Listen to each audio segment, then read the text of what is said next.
నమస్తే, welcome to VBC on TV news. ముందుగా ఈనాటి ముఖ్యాంశాలు. ఆర్థిక అనిశ్చితతో ముప్పు ఉందన్న కేంద్ర మంత్రి జయశంకర్. వర్ధమాన దేశాలు సమర్థవంతంగా ఎదుర్కోవాలని సూచన. డ్రగ్స్ డిస్పోజల్ కమిటీ ఆధ్వర్యంలో గంజాయి దగ్ధం. డ్రగ్స్ రహిత రాష్ట్రమే లక్ష్యమన్న ఐజీ గోపీనాథ్ జెట్టి. ఎస్సీ వర్గీకరణతో ఎంఆర్పీఎస్ సంబరాలు. పీఎం సీఎం కృష్ణమాదిగా చిత్రపటాలకు పాలాభిషేకాలు. వైఎస్ఆర్ పేరు తొలగింపుపై వైసీపీ ఆందోళన. కూటమి కక్ష సాధింపు చర్య అని వ్యాఖ్య.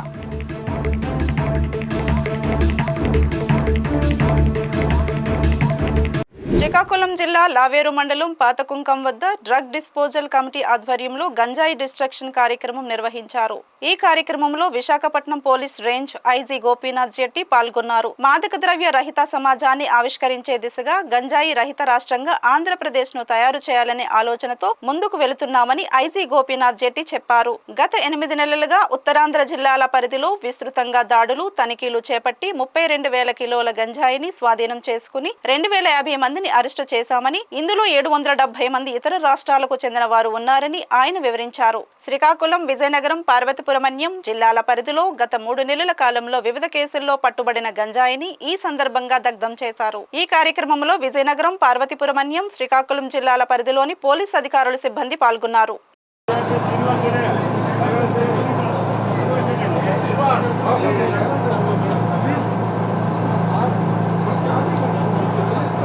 కామారెడ్డిలో మాదిగ రిజర్వేషన్ పోరాట సమితి ఎంఆర్పీఎస్ ఆధ్వర్యంలో ప్రధానమంత్రి నరేంద్ర మోడీ, సీఎం రేవంత్ రెడ్డి, మందకృష్ణ మాదిగ, బిఎన్ రమేష్ కుమార్ చిత్రపటాలకు పాలాభిషేకం నిర్వహించారు.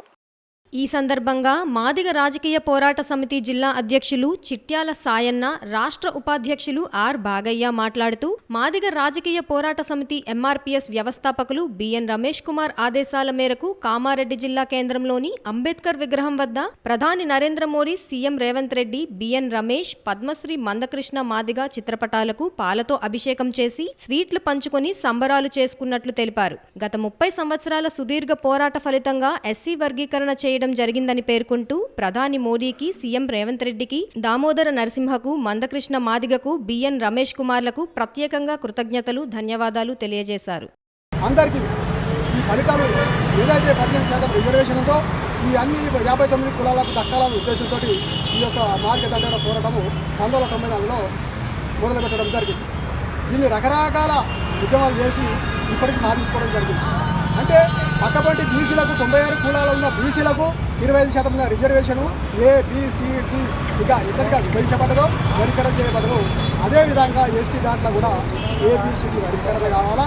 అంబేద్కర్ ఏదైతే సాధించి పెట్టిందో ఈ యొక్క 12% రిజర్వేషన్ అన్ని కులాలకు చెందాలనే ఉద్దేశంతో మందకృష్ణ మాదిగ యొక్క ఉద్దేశము, ఆలోచన, దాన్ని ఇప్పుడు సాధించుకోవడం జరిగింది. కాబట్టి ఆ సందర్భంగా ఈ సాధించిన సందర్భంగా ఇక నరేంద్ర మోడీ గారికి, రేవంత్ రెడ్డి గారికి, మరియు దామోదర రాజనరసింహ గారికి, మందకృష్ణ మాదిగ గారికి, బిఎన్ రమేష్ కుమార్ గారికి పాలాభిషేకం చేయడం జరుగుతుంది. కాబట్టి ఈ యొక్క సాధించిన సందర్భంగా ఈరోజు సంబరాలు జరుపుకుంటున్నాం. కాబట్టి జై మాదిగ, జై జై మాదిగ. ఈ ఏబిసిడి వర్గీకరణ వీళ్ళందరూ ప్రాణాల త్యాగాల వల్ల, మందకృష్ణ మాదిగ ఉద్యమం వల్ల, ఇవాళ మాదిగల ఉద్యమం వల్ల ఇవాళ ఏబిసిడి సాధించుకోవడం జరిగింది. కాబట్టి ఇవాళ ఏదైతే సుప్రీంకోర్టు 7 మినిస్టర్లతోని ఏదైతే న్యాయంగా ఉన్నదో రాజ్యాంగంలో మాదిగలకు ఏబిసిడి వర్గీకరణ కంపల్సరీ కావాలని 7 మినిస్టర్లు పిలుపును ఇచ్చారు. అది ఇచ్చిన వెంటనే కేంద్ర మంత్రి నరేంద్ర మోడీ గారికి అప్పగించడం జరిగింది. అది తీసుకొని నరేంద్ర మోడీ గారికి 2 తెలుగు రాష్ట్రాల ముఖ్యమంత్రులకు అది అప్పగించడం జరిగింది. ఎందుకంటే ఈ మాదిగలు చేసేది న్యాయ పోరాటమే, వర్గీకరణ కావాల్సిందే, ఇవాళ మీరు చేయవలసిందే అని చెప్పి సీఎంలకు కూడా ఆదేశాలు ఇవ్వడం జరిగింది. అది ఇన్న వెంటనే అప్పుడే అసెంబ్లీ నడుస్తున్నాయి. మన తెలంగాణ ముఖ్యమంత్రి రేవంత్ రెడ్డి గారు విన్న వెంటనే నిండు శాసనసభలో ఈ వర్గీకరణ ఏబిసిడి వర్గీకరణ ఇది న్యాయమైనదే, అన్ని రాష్ట్రాల కంటే ముందు నేను చేస్తాను కూడా హామీ ఇవ్వడం జరిగింది. ఇచ్చిన ప్రకారము మన తెలంగాణ రాష్ట్ర ముఖ్యమంత్రి రేవంత్ రెడ్డి గారికి ఇవాళ వర్గీకరణ చేశాడు. విశాఖలోని ACA VDCA international cricket stadium పేరులో నుండి వైఎస్ రాజశేఖర్ రెడ్డి పేరు తొలగించడాన్ని నిరసిస్తూ వైసీపీ ప్రత్యక్ష ఆందోళన చేపట్టింది. స్టేడియం ప్రధాన ప్రవేశ ద్వారం ముందు వైసీపీ నేతలు పెద్ద సంఖ్యలో చేరుకొని ప్రభుత్వ నిర్ణయానికి వ్యతిరేకంగా నినాదాలు చేశారు. అక్కడున్న వైఎస్ఆర్ విగ్రహానికి పాలతో అభిషేకం చేసిన పార్టీ జిల్లా అధ్యక్షుడు గుడివాడ అమర్నాథ్ ప్రభుత్వ వైఖరిని ఖండించారు. మరోవైపు ఐపీఎల్ మ్యాచ్లు మొదలు కావడానికి 4 రోజుల సమయం ఉండటంతో తాజా పరిణామాలు చర్చానీయాంశంగా మారాయి. భారీ పోలీస్ బందోబస్తు మధ్య నిరసన కొనసాగింది. వైఎస్ఆర్ పేరంటేనే కూటమి ప్రభుత్వం ఉలిక్కిపడుతుందని అనంతరం జరిగిన మీడియా సమావేశంలో అమర్నాథ్ మండిపడ్డారు.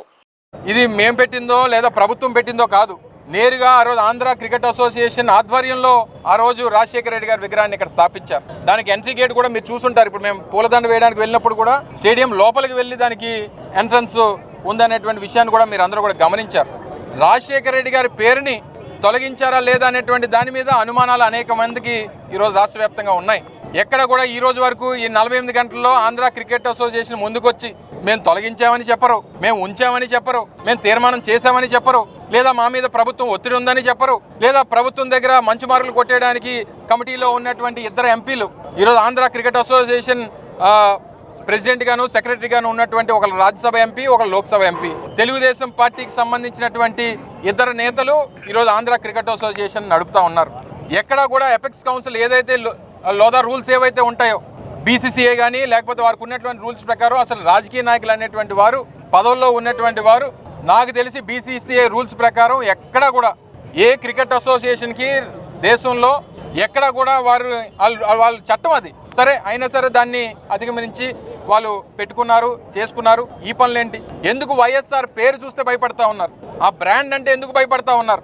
వైఎస్ఆర్ కాంగ్రెస్ పార్టీ ఈరోజు ఆయన పేరిట ఆయన ఆశయాల కోసం ఆయన సిద్ధాంతాల కోసం జగన్మోహన్ రెడ్డి గారి నేతృత్వంలో స్థాపించినటువంటి పార్టీ. 14 సంవత్సరాలుగా ఈ రాష్ట్రంలో ప్రతిపక్షంలో అధికారంలో అనేక కార్యక్రమాలు ఈ రాష్ట్రం కోసం చేశాం. అందులో విశాఖపట్నంలో ఆయన 5 సంవత్సరాలు ముఖ్యమంత్రిగా 5 సంవత్సరాల్లో రాజశేఖర రెడ్డి గారు 2004 నుంచి 2009 సెప్టెంబర్ వరకు 5 సంవత్సరాలు ముఖ్యమంత్రిగా ఈరోజు ఎంత అభివృద్ధి జరిగింది. పక్కన ఉన్నటువంటి IT hills, Rushikonda IT hills అభివృద్ధి చేసింది రాజశేఖర రెడ్డి గారు. పక్కన ఉన్నటువంటి బీఆర్టీఎస్ రోడ్లు అభివృద్ధి చేసింది రాజశేఖర రెడ్డి గారు.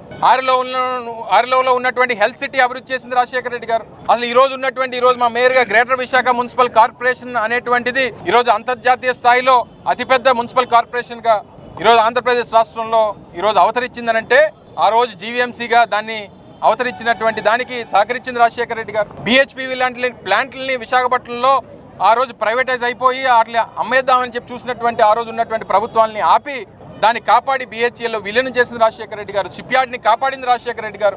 విశాఖపట్నం స్టీల్ ప్లాంట్ని అభివృద్ధి చేయాలని ఆ రోజు డిజిన్వెస్ట్మెంట్ వైపు ఆ రోజు ఉన్నటువంటి NDA ప్రభుత్వం అడుగులు వేస్తే రాజశేఖర రెడ్డి గారు ముఖ్యమంత్రి అయిన తర్వాత స్టీల్ ప్లాంట్ని కాపాడి మళ్ళీ దాన్ని ఎక్స్పాన్షన్ వైపు తీసుకెళ్ళి అక్కడ ఉన్నటువంటి ఏదైతే నిర్వాసితులు ఉన్నారో వారికి ఉద్యోగ అవకాశాలు కల్పించి విశాఖపట్నానికి ఫైనాన్షియల్ క్యాపిటల్గా ఈరోజు ఈ స్థాయికి తీసుకొని వచ్చింది రాజశేఖర రెడ్డి గారు.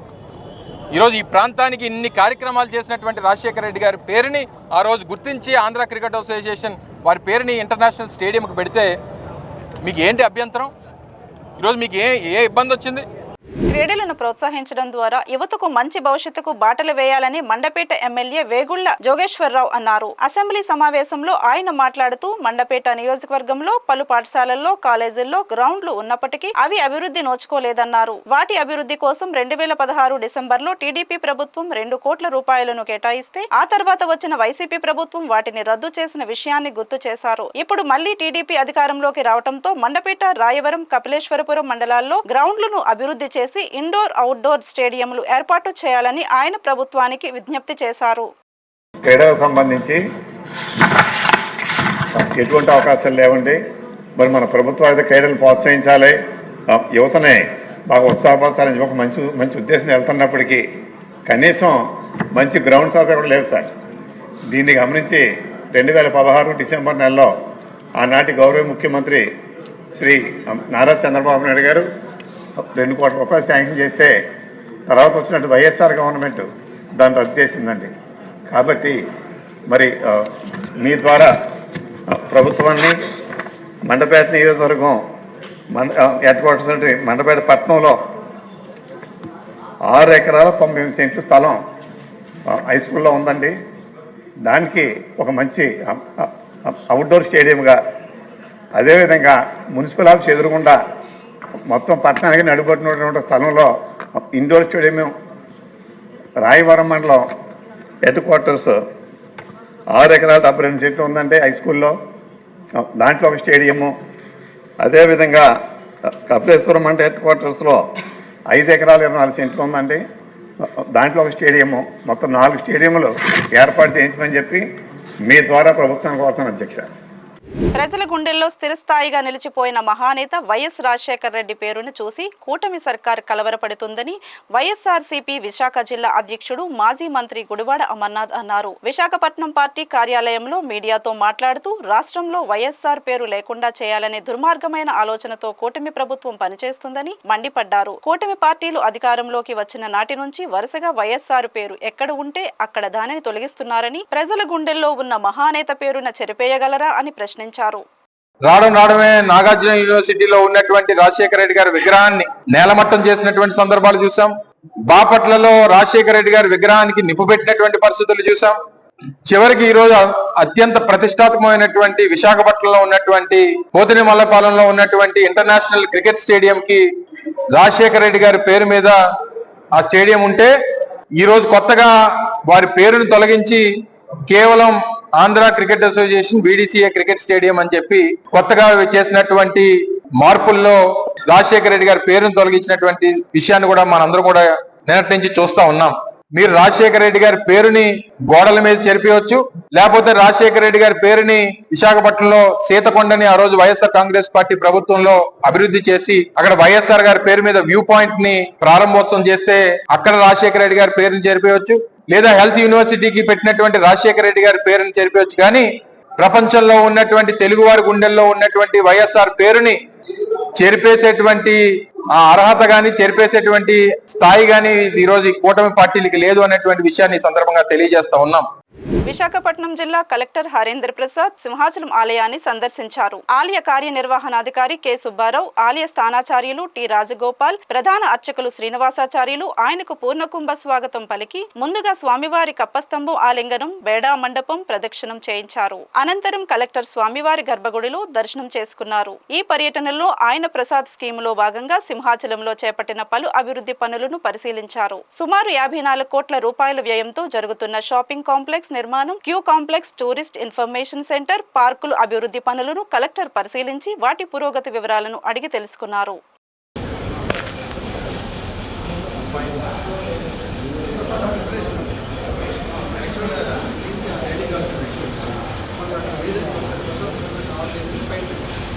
విశాఖలో జరిగే IPL మ్యాచ్లకు ఏర్పాట్లు ముమ్మరంగా సాగుతున్నాయి. PM పాలెంలోని ACA VDCA స్టేడియం సర్వాంగ సుందరంగా రూపుదిద్దుకుంటుంది. ఢిల్లీ క్యాపిటల్స్ జట్టు ఈ నెల 24న లక్నో సూపర్ జైంట్స్ తోనూ, ఈ నెల 30న సన్ రైజర్స్ హైదరాబాద్ జట్టుతోనూ తలపడనుంది. మరింత సమాచారాన్ని మా విశాఖ ప్రతినిధి మూర్తి అందిస్తారు.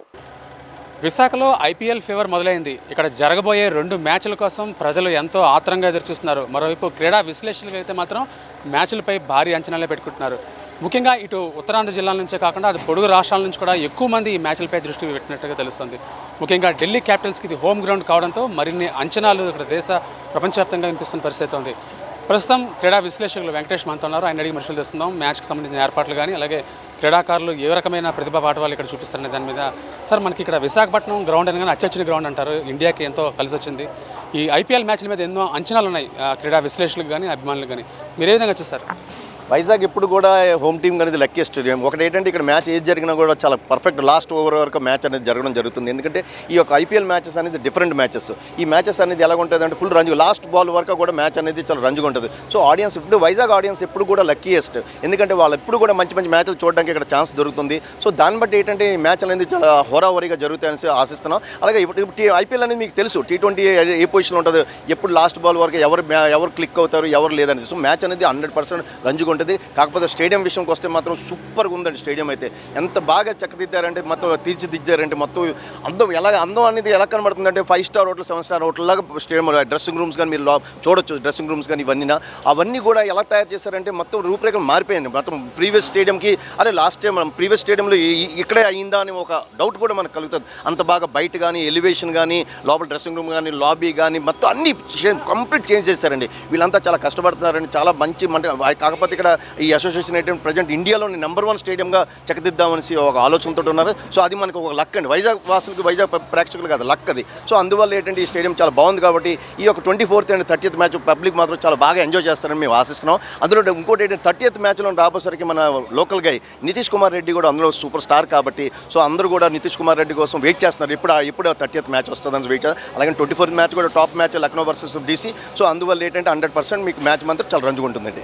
ఢిల్లీ క్యాపిటల్స్ నాయకత్వం వేసిన అక్షర్ పటేల్కి సంబంధించి కూడా ఇది ఒక మంచి కీలక మలుపు కావచ్చని కూడా అంచనాలు చెప్తున్నాయి. దానికి మీరు సంబంధించి ఎస్, ఇప్పుడు అక్షర్ పటేల్కి ఇదైతే ఛాలెంజ్ అండి. ఫస్ట్ టైం కాబట్టి క్యాప్టెన్స్ చేస్తున్నాడు కాబట్టి ఛాలెంజ్. ఎందుకంటే ఆల్రెడీ ఇండియాకి చాలా మ్యాచ్లు ఆడాడు, గెలిపించాడు, చాలా మంచి పొజిషన్లో ఉన్నాడు. కాకపోతే ఫస్ట్ టైం కాబట్టి కేఎల్ రాహుల్ నిరాకరించడం వల్ల అక్షర్ పటేల్కి ఇవ్వడం వల్ల సో కొత్త అనుభవం. కాకపోతే అవతల మాత్రం 100% ఢిల్లీ క్యాప్టెన్గా ఉన్న రిషబ్ పంత్ వాళ్ళ లక్నోకి క్యాప్టెన్ అవ్వడం వల్ల సో ఏంటంటే మ్యాచ్ అయితే చాలా రంజుగా ఉంటుంది. టీం పొజిషన్ అంతా కూడా నెక్స్ట్ ఏంటంటే మొన్న IPL ఆప్షన్లోని అంతా కూడా మొత్తం షఫల్ అయ్యారు. ఎందుకంటే ఆ ప్లేయర్స్ ఇటు మొత్తం టీం పొజిషన్ అంతా ఇక్కడ కాంబినేషన్ అంతా కూడా ఇప్పుడు పొజిషన్ ఎలా ఉంటుందో డ్రెస్సింగ్ రూమ్ పొజిషన్ బట్టి ఉంటుందండి. ఇప్పుడు 100% ఢిల్లీ వచ్చి ఇక్కడ ప్రాక్టీస్ ఆల్రెడీ మొదలు పెట్టింది. ఇక్కడ వాతావరణంగా అనుకూలంగా మలుచుకుంటుంది. సో 100% ఢిల్లీ గెలుస్తుందని ఆశిస్తున్నామండి. 30వ తారీఖు జరిగే మ్యాచ్ మీద ఏంటి అసలు ఢిల్లీ హైదరాబాద్ ఏంటి ఎలా ఉండబోతుంది, ఎలా టగ్ ఆఫ్ వార్? అది చాలా పెద్ద మ్యాచ్ అవుతుందండి. ఎందుకంటే 100% ఏంటంటే SRH అనేది చాలా మంచి టీం ఉంది.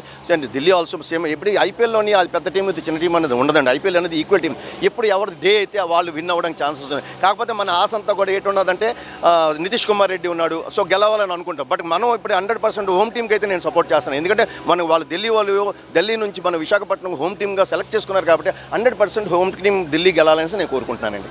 మ్యాచ్లకు సంబంధించి అరేంజ్మెంట్స్ ఎలా ఉన్నాయి? ఇప్పుడు సమయం తక్కువ మీరు చూస్తున్నారు కదండి, గ్రౌండ్ ఎంత చక్కగా నీట్గా ఉంది.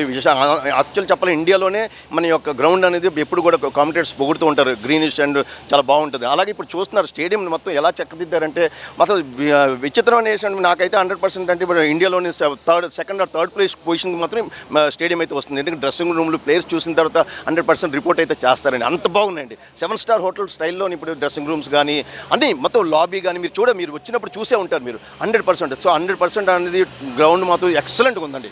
అంటే ఎలాంటి రికార్డ్స్ మీరు ఎక్స్పెక్ట్ చేస్తున్నారు ఈ గ్రౌండ్ మీద? ఎస్, 100% నేనైతే మాత్రం 200 అబౌవ్ స్కోర్లకు వస్తాయని నేను ఎక్స్పెక్ట్ చేస్తానండి. ప్రపంచ క్రికెట్ రంగంలోనే IPL అనేది చాలా పెద్ద ఈవెంట్. ఇందులో మనకు వచ్చేసరికి వైజాగ్కి వస్తే 2 మ్యాచ్లు వచ్చాయి. 2 మ్యాచ్ల్లో 24th జరిగేది ఢిల్లీ లక్నో మ్యాచ్ చాలా బ్రహ్మాండం జరుగుతుంది. తక్కువ మ్యాచ్లు మనకు వైజాగ్ రావడం వల్ల ఈ మ్యాచ్ల కోసం చాలా ఈగర్గా వెయిట్ చేస్తాం. జనాలు కంపల్సరీ ఫుల్గా వస్తారు, హౌస్ఫుల్ అయిపోతుంది. అలాగే పండగ కూడా పెద్ద పండగలా ఉంటుంది. ఇది మొదటి మ్యాచ్ మాత్రం ఎలా కూడా చెప్పలేదు మాత్రం 30th జరిగే సన్ రైజ్ ఢిల్లీ లోకల్ బై మన నితీష్ కుమార్ రెడ్డి ఉండడం వల్ల ఇంకా క్రేజీగా ఉంటుంది, కన్నుల విందుగా ఉంటుంది, మంచి మ్యాచ్ జరుగుతుంది. అంతే అండి, థ్యాంక్ యూ. అంటే ఎలా ఉంది సరే ఒక పక్క ఎలా ఉంటుంది మ్యాచ్ ఛాన్సెస్ ఎలా ఉంటాయి? ఛాన్సెస్ అయితే ఫస్ట్ మ్యాచ్ చెప్పలేం కానండి, 2వ మ్యాచ్ సన్ రైజర్స్ ఛాన్స్ ఉంటుందండి. లోకల్ సపోర్ట్ ఉంటుంది. బ్యాటింగ్ స్ట్రెంత్ కూడా సన్ రైజర్స్ చాలా హెవీగా ఉంది. టఫ్ కాదు, చాలా చక్కగా మ్యాచ్ ఈజీగా గెలుస్తారేమో అనుకుంటున్నాను నేనైతే మాత్రం.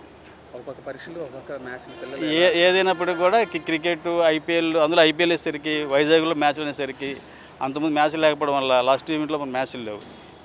ఇప్పుడు ఈసారి వచ్చాయి కాబట్టి మ్యాచ్లే, ఎగ్జామ్సే దాందే కాబట్టి అందులో సెకండ్ హాఫ్ మ్యాచ్లు కాబట్టి ఎగ్జామ్ అయిపోయిన తర్వాత ఈజీగా అందరూ వచ్చి సక్సెస్ అవ్వడానికి మనకు అవకాశం ఎక్కువ ఉందండి. ఇది ముఖ్యంగా భారీ అంచనాలు అయితే ఈ IPL మ్యాచ్ల మీద ఉన్నాయి. ముఖ్యంగా 30వ తేదీ జరిగే ఢిల్లీ క్యాపిటల్స్ అలాగే హైదరాబాద్ జట్ల మధ్య జరిగే మ్యాచ్ చాలా రసవత్తరంగా ఉండబోతుంది.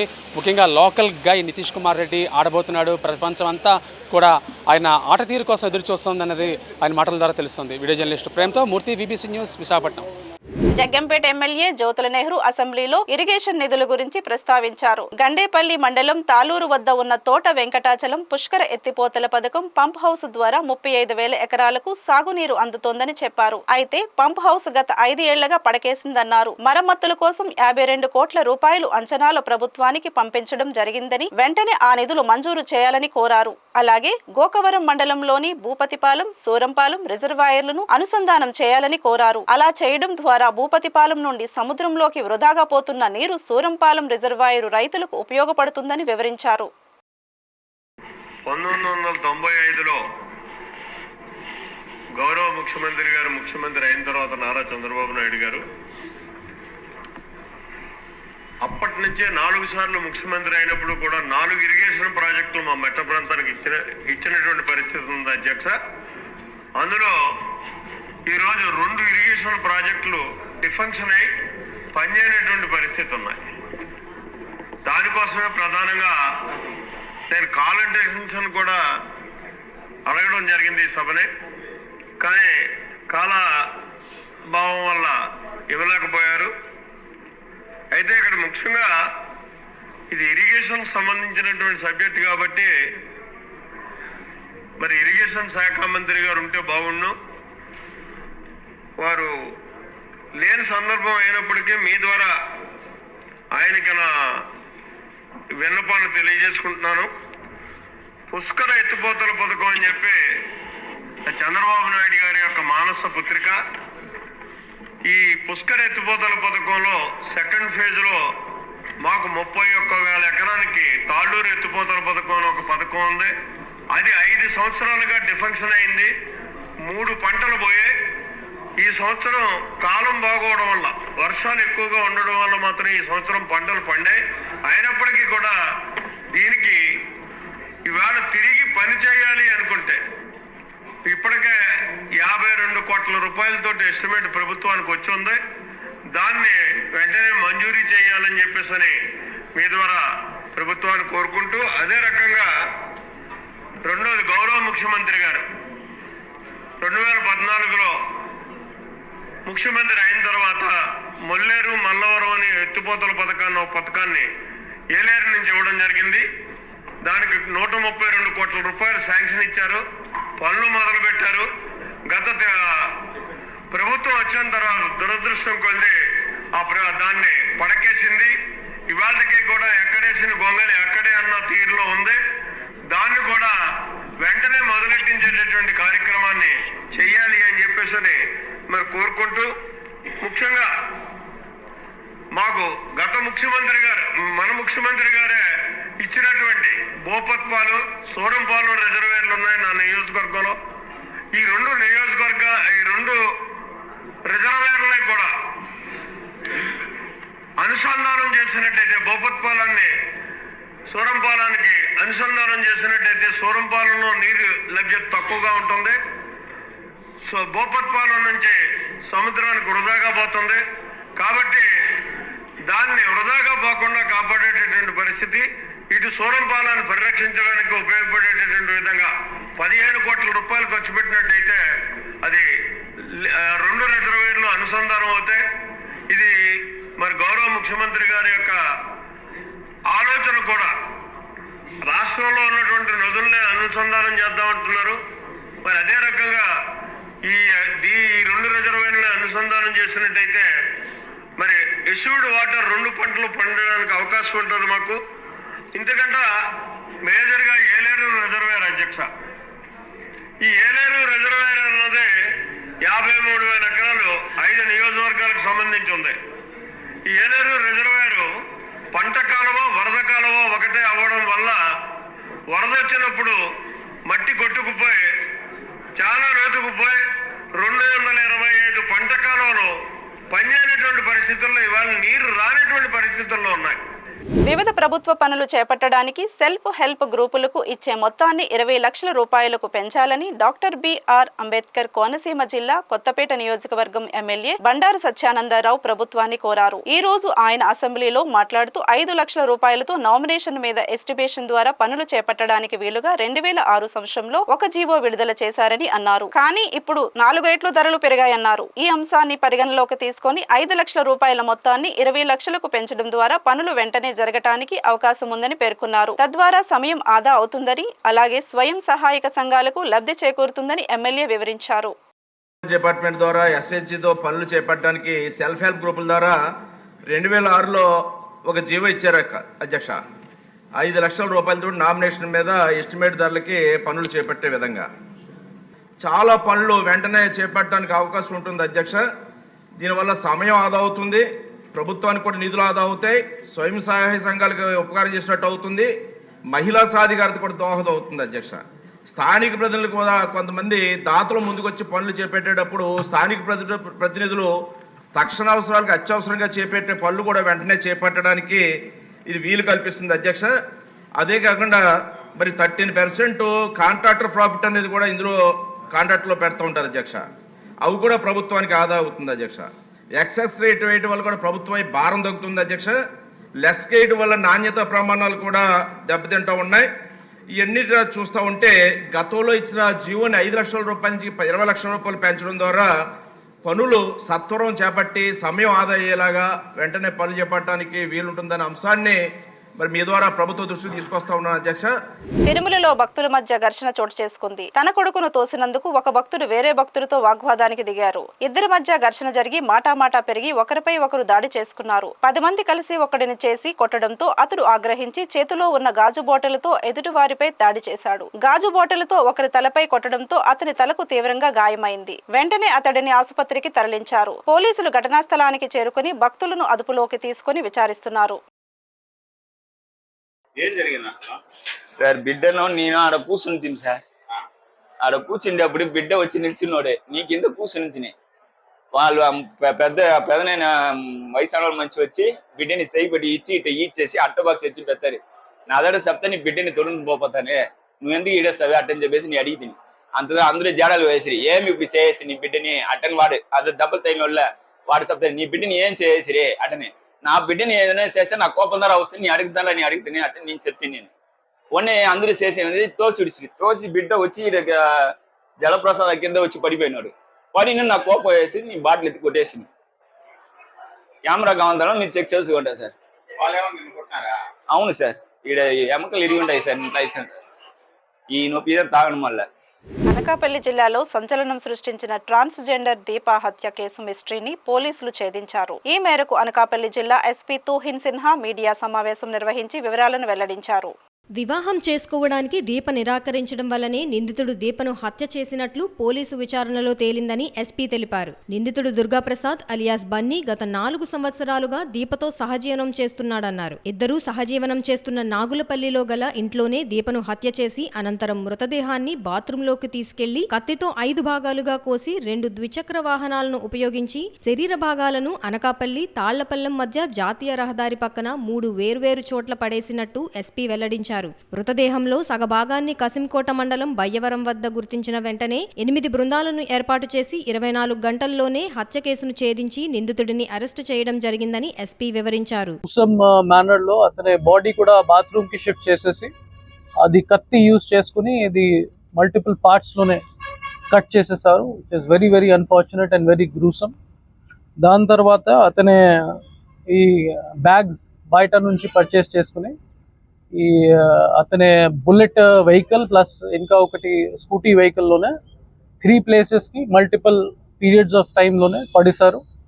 And then he absconded from the place. ఈ ఇన్ఫర్మేషన్ మనకి వచ్చిన తర్వాత వెంటనే టోటల్ 8 టీమ్స్ ఫామ్ చేయడం జరిగింది. 2 టీమ్స్ సోల్లీ అక్యూజ్ మీద పట్టుకోవడానికి మనం పెట్టడం జరిగింది. ఇంకా ఒకటి టీమ్ సీసీటీవీ ఫుటేజ్ వెరిఫికేషన్, ఇంకా ఒక team tower dump data analysis, CDR analysis. In total 8 teams almost మొత్తం అనకాపల్లి జిల్లా నుంచి మనం ఫోర్స్ ఇవ్వడం జరిగింది. అండ్ విదిన్ 24 hours మనం అతనికి అరెస్ట్ కూడా చేయడం జరిగింది. సో ఈరోజు మనం అతనికి అరెస్ట్ చూపించేసి రిమాండ్కు పంపిస్తున్నాము. And we will ensure that he gets the strictest of punishment. And ఈ కేసులో కూడా ఇన్వెస్టిగేటింగ్ ఆఫీసర్స్కి ఇన్స్ట్రక్షన్స్ ఇవ్వడం జరిగింది. Within short period of time మనం ఛార్జ్ షీట్ కూడా ఫైల్ చేసేసి కోర్టులోనే ఫాస్ట్ ట్రాక్ చేసినట్టు ప్రయత్నిస్తాము. So that justice is given as soon as possible. ఇందులో I would appreciate the work of SDPO Anakapalli Sravani garu, CI Kasimkota, Swamy Naidu and all the other police officers. వాళ్ళు 24 hours లోపల ఇది అక్యూజ్ని అరెస్ట్ చేసేసి ప్రాపర్టీస్ కూడా రికవర్ చేశారు.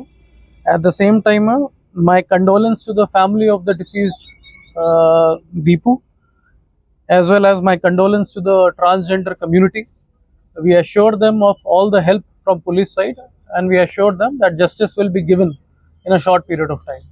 అప్పుల భారంతోనే పిల్లిరాజు ఆత్మహత్య యత్నానికి పాల్పడినట్టు డీఎస్పీ రఘువీర్ మీడియా సమావేశంలో తెలిపారు. రాయవరం మండలం వెంటూరు గ్రామానికి చెందిన పిల్లిరాజు గృహోపకరణాలు వాయిదాలపై ఇచ్చే వ్యాపారం చేస్తూ వ్యాపార నిమిత్తం పలువురి వద్ద రుణాలు కూడా తీసుకున్నాడు. రుణాలు అధికం కావడంతో తీర్చలేక ఆత్మహత్య చేసుకోవడానికి భార్యతో సంప్రదించగా ఆమె అంగీకరించలేదు. దీంతో పిల్లిరాజు పిల్లల్ని ఇద్దరిని చంపేసి తను కూడా ఆత్మహత్య చేసుకోవడానికి నిర్ణయించుకొని ఈ నెల 17న కుమార్తె కారిణ్య, కుమారుడు రామసందీపులను స్కూటీపై ఎక్కించుకొని కాలువలోకి నెట్టేసి స్కూటీతో పరారయ్యాడు. కుమార్తె కారిణ్య మృతి చెందగా కుమారుడు రామసందీప్ ఈత కొట్టుకుని ప్రాణాలతో బయటపడ్డాడు. పిల్లిరాజు ఆచూకీ కోసం పోలీసులు కుటుంబ సభ్యులు తీవ్రంగా గాలించగా పిల్లిరాజు స్కూటీ ఎదురులంక యానం బాలయోగి వారధి వద్ద లభ్యమైంది. బంధువులు ఇంటికి చేరిన పిల్లిరాజు పోలీసులకు లొంగిపోవాలని నిర్ణయించుకున్నట్లు పోలీసులు తెలిపారు. రామచంద్రపురం పోలీసులు పిల్లిరాజును అరెస్టు చేసి కోర్టులో హాజరుపరిచారు. నమస్కారం అండి. మొన్న 17వ తారీఖు మార్చి 17వ తారీఖు రాయవరం మండలం వెంటూరు గ్రామానికి చెందిన పిల్లిరాజు అనే అతను తన ఇద్దరు పిల్లల్ని తీసుకుని భాష్యం స్కూల్లో రామచంద్రపురం టౌన్లో చదువుతున్న తన ఇద్దరు పిల్లల్ని తీసుకుని మధ్యాహ్నం 1 గంటల సమయంలో గణపతి నగరం దగ్గర ఏటిగట్టు దగ్గర కాలువలో పడేయడం జరిగిందండి. తన ఇద్దరు పిల్లల్ని, కొడుకు పేరు రామసందీప్ 10 ఏళ్ళు, కూతురు పేరు కారుణ్యశ్రీ 7 ఏళ్ళు. వీళ్ళిద్దరు పిల్లల్ని పడేసి తన పరారీలోకి వెళ్ళడం జరిగింది. అందులో కూతురు కారుణ్యశ్రీ చనిపోవడం జరిగిందండి. ఆ రోజే కొడుకు ఈదుకుంటూ బయటపడి వాళ్ళ ఇంటికి వచ్చి జరిగిన విషయం చెప్పడం జరిగింది. అతను పరారీలో ఉన్న విషయమై మా పోలీసుల దృష్టికి రావడంతో మేము కేసు నమోదు చేసి ఆ పరారీలో ఉన్న పిల్లిరాజు కోసం గాలింపు చర్యలు చేపట్టడం జరిగింది. అయితే అతని బైక్ నిన్న యానంలో దొరకగా యానం కాలువలో పడిపోయాడన్న అనుమానంతో యానం కాలువలో ఇంకా ఇక్కడి నుంచి యానంకి వెళ్ళే కాలువలన్నీ ముమ్మరంగా గాలింపు చర్యలు చేపట్టడం జరిగింది జిల్లా ఎస్పీ గారి ఆదేశాలతో.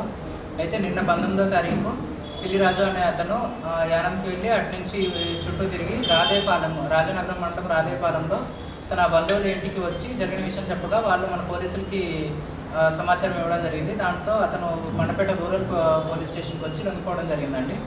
దాంతో అతను అదుపులోకి తీసుకొని ఈరోజు రిమాండ్కి పంపడం జరుగుతుంది. అది ఏ కారణం చేత ఇది ఇలా చేసడానికి? అప్పుల బాధ తట్టుకోలేక ఆత్మహత్య చేసుకుంటున్నట్టు, తను చనిపోతే తన పిల్లలిద్దరు అనాథలు అయిపోతారన్న ఉద్దేశంతో ఆత్మహత్య చేసుకున్నట్టు చెప్పడం జరిగిందండి. ఆత్మహత్య ప్రయత్నం చేశాడు సార్? అతను చేశాడు. ఎక్కడ సార్? ఇక్కడ పిల్లలిద్దరిని తోసేసి ఆ తర్వాత కాలువలోకి వెళ్ళి యానం దగ్గర బైక్ దొరికింది కాబట్టి యానం దగ్గర ఆత్మహత్య ప్రయత్నం చేస్తే అక్కడ మనసు మార్చుకొని మళ్ళీ అక్కడి నుంచి వెళ్ళిపోవడం జరిగింది. సో పబ్లిక్ ఏం చెప్పుకోలేదు?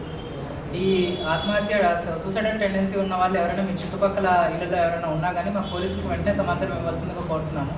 దానివల్ల మేము వాళ్ళని పిలిచి కౌన్సిలింగ్ ఇచ్చి వాళ్ళ మనసు మార్చి ఏదైనా బెటర్ వేస్ ఉంటే వాళ్ళకి సజెస్ట్ చేయడం జరుగుతుంది. ఇట్లా మీకు తెలిసినా కూడా సమాచారం ఇవ్వకుండా ఉంటే మా నోటీస్లో ఉండకుండా ఇట్లాంటి ప్రమాదాలు జరిగే అవకాశం ఉంది.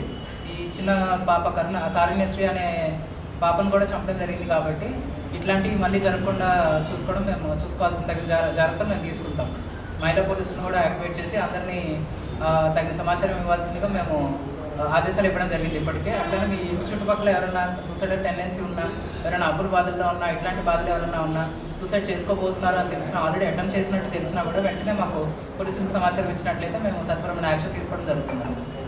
విద్యుత్ ట్రూ ఆఫ్ ఛార్జీలు రద్దు చేయాలని డిమాండ్ చేస్తూ విజయనగరంలో సిఐటియు నేతలు విద్యుత్ బిల్లులు దగ్ధం చేశారు. సిఐటియు నాయకులు జగన్మోహన్ మాట్లాడుతూ అధికారంలోకి రాకముందు కూటమి నేతలు బాదుడే బాదుడు అనే పేరుతో పెద్ద ఎత్తున నిరసన కార్యక్రమాలు నిర్వహించారన్నారు. ప్రజలు అవకాశం ఇస్తే భారాల నుంచి ఉపశమనం కలిగిస్తామని, సంక్షేమ పథకాలు అమలు చేస్తామని, స్మార్ట్ మీటర్లను రద్దు చేస్తామని హామీ ఇచ్చారని గుర్తు చేశారు. తీరా ప్రజలు కూటమి హామీలను విశ్వసించి అత్యధిక మెజారిటీ కట్టబెడితే ప్రజలపై భారాలు మోపుతున్నారని ఆరోపించారు. విద్యుత్ ఛార్జీలు పెంచబోమని చెబుతూనే ట్రూ ఆఫ్ ఛార్జీలు పేరుతో ఇప్పటికే 16,000 కోట్ల సర్ఛార్జీ, ట్రూ ఆఫ్ సర్దుబాటు పేరుతో ప్రజలపై భారాలు వేశారన్నారు.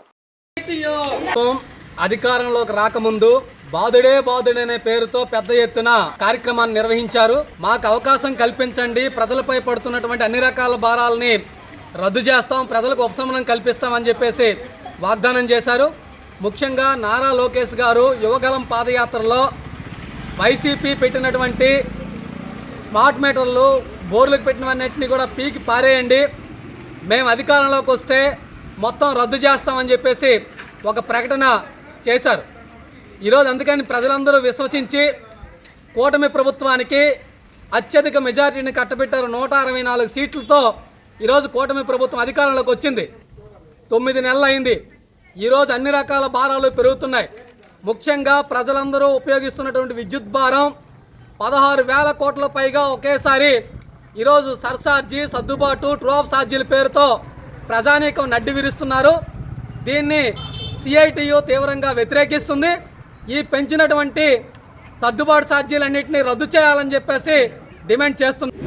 ఈ వార్తలు ఇంతటితో సమాప్తం. మరిన్ని విశేషాలతో మళ్ళీ కలుద్దాం.